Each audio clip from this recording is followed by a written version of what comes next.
People get up every day, they do the same thing. They tell themselves they're going to change their life one day, and they never do. I'm going to change mine.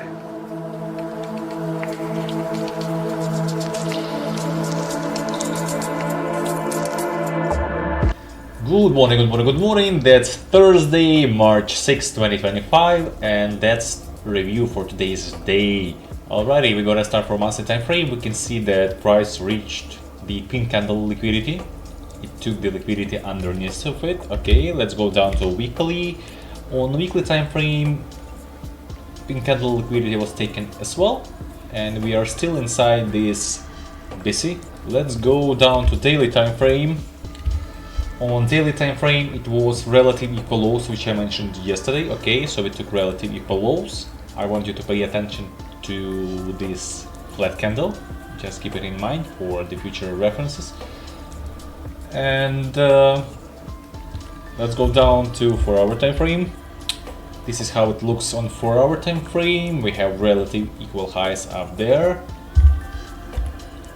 Hourly, 15-minute. I'll show you the midnight opening for today, 9:30 opening, and 8:30 opening. So here how it looks. Let's go lower to 5-minute time frame. 5-minute time frame. 4, 3, 2, 1. And today I'm gonna show you just 2 simple executions. Again, if you're using ICT concepts, you are not allowed to trade today, okay?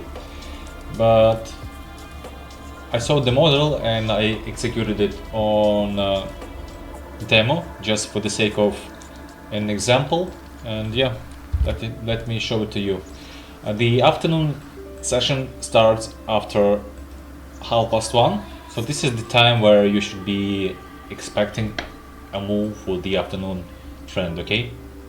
So let me show it to you what I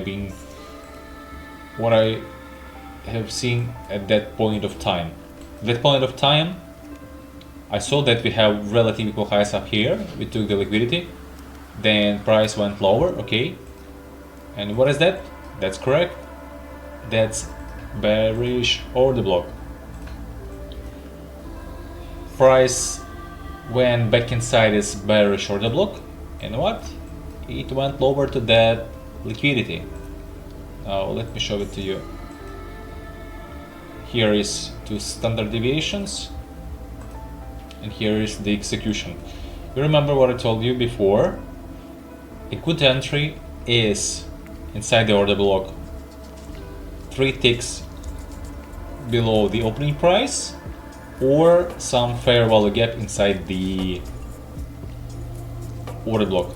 So as you can see, the opening price was 20,148.75 and the entry was at 20,149, and the exit was at 2 standard deviation below the daily relative equal lows.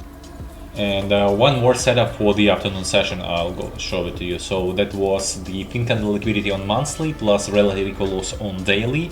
You see those volume imbalances which I mention often, which is a signature of strong high probability order block. So this is the bullish order block from M3. On 1 minute is going to be looking a little bit different. There is intermediate term high which partially closed this CB.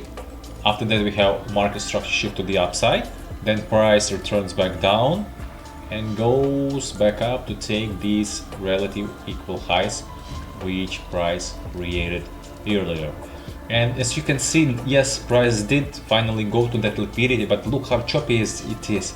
It shouldn't be like that, and this is the signature of NFP week. This is why you do not want to trade NFP week, even though the trade worked perfectly. If you are trading this on real account with prop firm, it's gonna eat your trailing drawdown, especially when you go full contract. So you don't want to stay in conditions like this. Look at that, the entry over here and exit at the liquidity. This is what I teach you every single day. Same model. And this is what I say, this is what it means when I say not to be greedy. 4 standard deviations were there, but you see where I exited?